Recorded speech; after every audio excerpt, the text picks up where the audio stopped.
Numerical solving skill एक important होती है और बच्चों को न्यूमेरिकल में प्रॉब्लम भी आती है क्योंकि वो राइट तरीके से डील नहीं करते।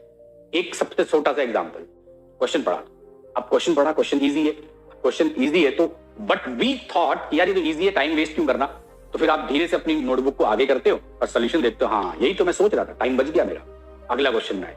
अब अगला क्वेश्चन लेट्स से कि ऊपर वाले जैसा ही है तो आप बोलोगे सेम ही तो है, छोड़ देते हैं। थर्ड पे आ गए, थर्ड आपने देखा समझ नहीं आया, फिर आपने सोचा चलो समझ तो नहीं आया बट देखते हैं सॉल्यूशन, आपने नोटबुक धीरे से नीचे की और एक लाइन पढ़ी, देन यू थॉट कि अभी भी नहीं आया, एक और लाइन पढ़ लेते हैं, एक और लाइन पढ़ा, फिर आपने कहा हाँ समझ आ गया, पूरा देख लिया, समझ आ गया।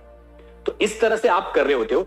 तो प्रॉब्लम है we are going to develop a software जिसमें हमें पता है ये डेटा है ऐसे होगा, ये डेटा है ऐसे होगा, डेटा बदल गया, एरर आ गया। उसमें एक और प्रॉब्लम है, कैलकुलेशन नहीं करते हैं बच्चे टाइम बचाने के लिए, तो कैलकुलेशन एरर ऐसे बच्चों में आता है।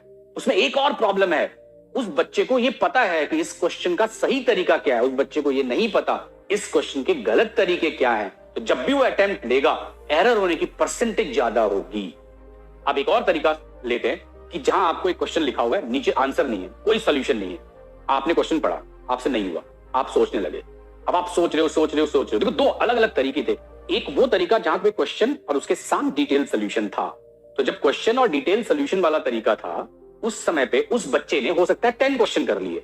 एक वो तरीका जिसमें सिर्फ क्वेश्चन थे, सोल्यूशन नहीं थे, उसमें शायद एक ही क्वेश्चन में उस बच्चे को पूरा का पूरा 10 मिनट लग गया। लेकिन दोनों में डिफरेंस क्या है? दोनों में एक डिफरेंस है, जिसने उस क्वेश्चन में ज्यादा टाइम दिया है, सोचा है, उसने 4-5 ऐसे मेथड सोच लिए होंगे जिससे वो क्वेश्चन बन ही नहीं सकता, जिससे उसके एरर्स मिनिमाइज होते हैं। एक दूसरा, उस क्वेश्चन को सॉल्व करते वक्त उसने बहुत सारे कॉन्सेप्ट एनकाउंटर किए होंगे, यार इससे भी नहीं बन रहा, इससे भी नहीं बन रहा, रिवीजन, इससे उसका रिवीजन हुआ। तीसरा, उसने बहुत दिमाग लगाया, यार होगा कैसे, यार कैसे नहीं हो रहा मेरे से, मैंने तो सब चीज पढ़ ली, थ्योरी भी पढ़ ली, अब भी नहीं हो रहा। देन ही रियलाइज कि जो थ्योरी पढ़ी वो सही तरीके से नहीं डेवलप हुई, इसलिए क्वेश्चन नहीं हो रहा, तो वापस से थ्योरी पढ़ना स्टार्ट किया। तो द न्यूमेरिकल के ऊपर एक्सरसाइज लिखा रहता है, जैसे आप जिम में जाते हो बॉडी की एक्सरसाइज के लिए, तो वो न्यूमेरिकल एक ब्रेन की एक्सरसाइज है, जब तक उस पर जोर नहीं पड़ेगा ना उस एक्सरसाइज का कोई मीनिंग नहीं है। Right approach must be required जब भी आप घर में पढ़ाई कर रहे हो, जिससे कि आपका लास्ट का टाइम या वो उस कॉन्सेप्ट में जो आपने टाइम दिया वो इफेक्टिवली यूटिलाइज होए।